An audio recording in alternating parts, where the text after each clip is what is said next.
Hello everyone and welcome back to Markets Analysis. Donald Trump just threatened a 25% tariff. The tariffs. The word tariff to me is the most beautiful word in the entire dictionary. They're going to tariff the hell out of them. I am a tariff man. On all goods coming into the United States from Canada and Mexico. That would raise the price on food, medicine, cars, oil, lumber, concrete, and Trump says it would be a day one priority. There is a big news in global trade which is headlined by Donald Trump. Donald Trump is making waves by proposing major tariffs on Mexico, Canada and China. But what are the tariffs? How will this affect the economy? And most importantly, how will it impact you? Let's break it down in simple terms with real facts and numbers. Let's start with the basics. Tariffs are taxes on imported goods. Imagine a smartphone made in China that will cost $500. If a 10% tariff is applied in the USA, the price jumps by $50 to $550. Who pays for that increase? Usually it's you, the consumer, or the businesses importing those products. Governments will use tariffs to protect local industries, reduce competition from foreign goods, or punish countries for policies they disagree with. Sounds simple, right? Well, let's see why Trump's proposal is making headlines. Trump plans to slap a 25% tariff on all products coming from Mexico and Canada, and 10% extra tariff on goods from China. These aren't small measures.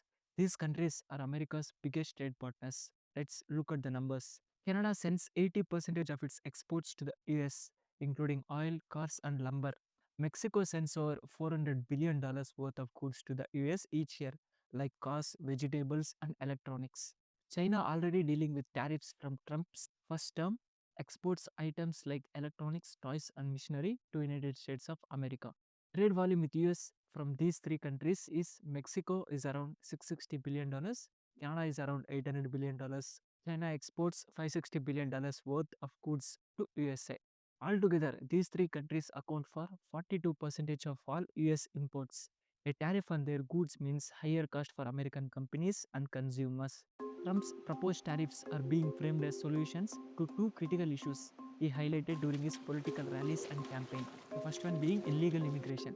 Illegal immigration is a big issue in the US, with an estimated 11 to 12 million undocumented immigrants living in the US. In 2022, there was over 2.3 million crossing at the southern border. It's a record high. Most migrants are coming from Mexico and Central America due to violence and poverty in their respective nations. Trump argues that Mexico and Canada are not doing enough to curb illegal migration into the US, especially from the southern border.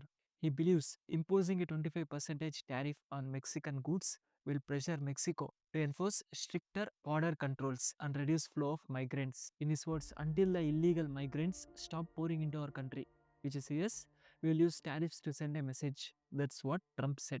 The tariff could drive up cost for Mexican farmers and manufacturers, forcing the Mexican government to take action to avoid further economic damage.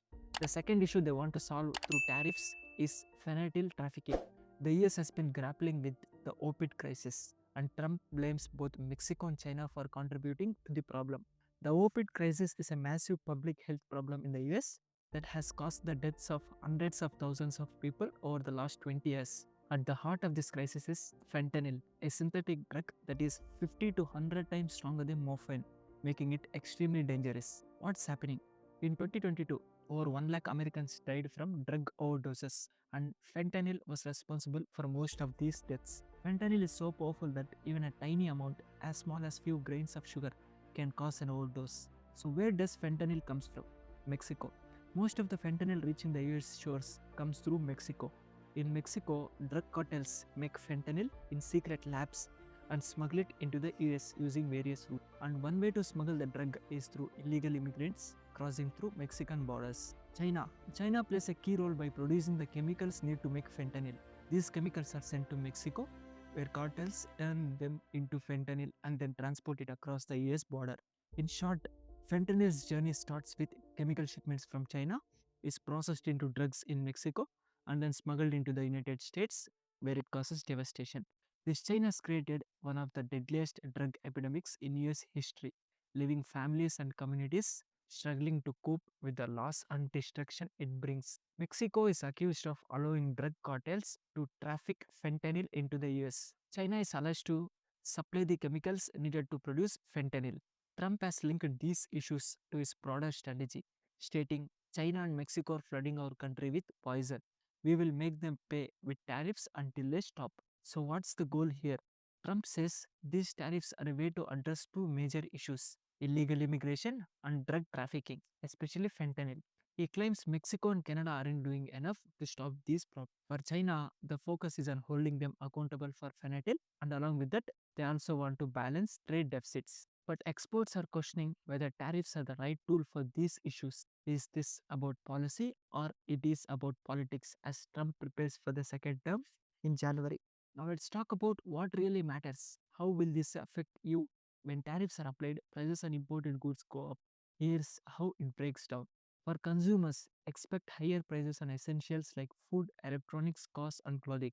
For example, tomatoes from Mexico could cost 20 to 30% more in US than earlier after imposing the tariffs. Similarly, phones and laptops made in China might see price hikes of $50 to $100 per item. For businesses, companies that rely on imported materials face higher cost, which they might pass on to consumers or absorb themselves. If they absorb themselves, it will lead to lower profits. For example, US auto companies import parts from Mexico. A 25% tariff could add thousands of dollars to the price of a new car. For jobs, industries like manufacturing could benefit, but others, especially those dependent on exports, might see layoffs or closure due to higher cost. Canada and Mexico warned that these tariffs could hurt their economies, potentially sparking retaliation. For instance, Canada supplies 60% of oil to US, which means US imports 60% of oil from Canada.